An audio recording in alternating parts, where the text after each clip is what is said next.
Olá, tudo bem com você? Nós estamos de volta para darmos continuidade ao nosso estudo sobre esquema de emaranhamento.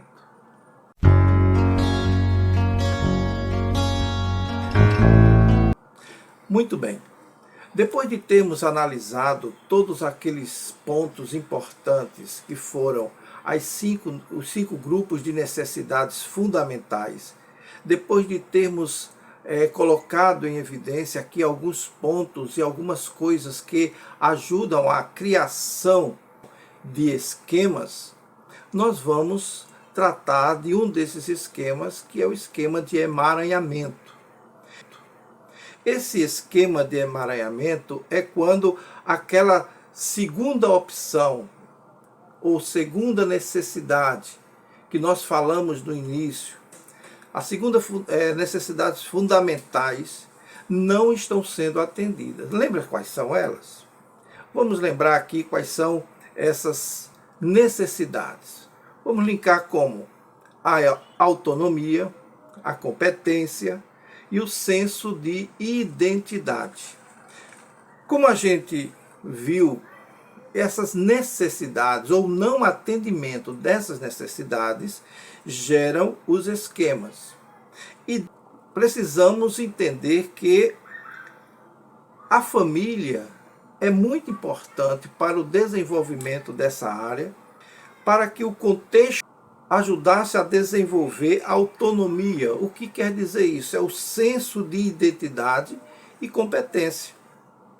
Porque a gente, quando cria essa condição, ou seja, quando essas necessidades não são atendidas, ela entra no sentido de crise de emaranhamento, o que possivelmente acontece no ambiente familiar. E dentro dessa situação que acontece as crises familiares.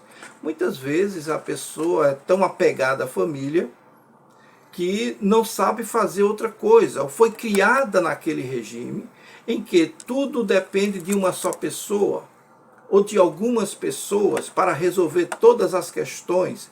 E quando você tenta fazer, não tem que ser feito daquela maneira, e você passa a ser dependente daquela pessoa que resolve todas as coisas.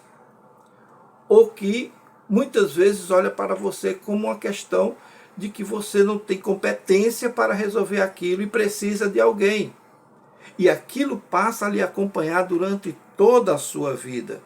Isso é muito perigoso porque essa pessoa muitas vezes é controladora e ela não permite que ninguém daquela família tenha acesso a resoluções de vários problemas familiares que só ela, na visão dela, é capaz de resolver. Isso passa para os demais que pensam que isso é uma realidade e passam a depender dessa pessoa para realizar todas as coisas, quando na realidade cada pessoa deveria atender às suas necessidades ou cumprir o seu papel dentro da família, daquela sociedade familiar, e que cada um respeitasse os limites dos outros.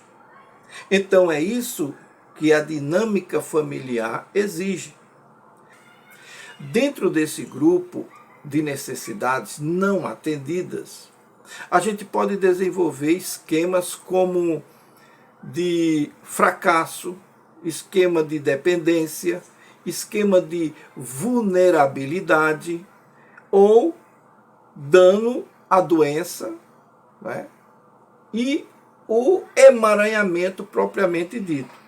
Então, porque esse emaranhamento, também conhecido como self-subdesenvolvido, né, é uma forma de impedir que a pessoa cumpra o seu papel dentro da sociedade. Emaranhamento é uma questão que a gente precisa entender muito bem. Pessoas com esse esquema mantêm o envolvimento emocional e a sua intimidade com excesso de uma ou mais pessoas importantes. Geralmente são os pais que são muitas vezes controladores, né? E têm dificuldade de se separar. Por exemplo, numa família, muitas vezes quando existe esse esquema de emaranhamento, o filho tem medo de sair de casa porque tem medo de deixar os pais sozinhos,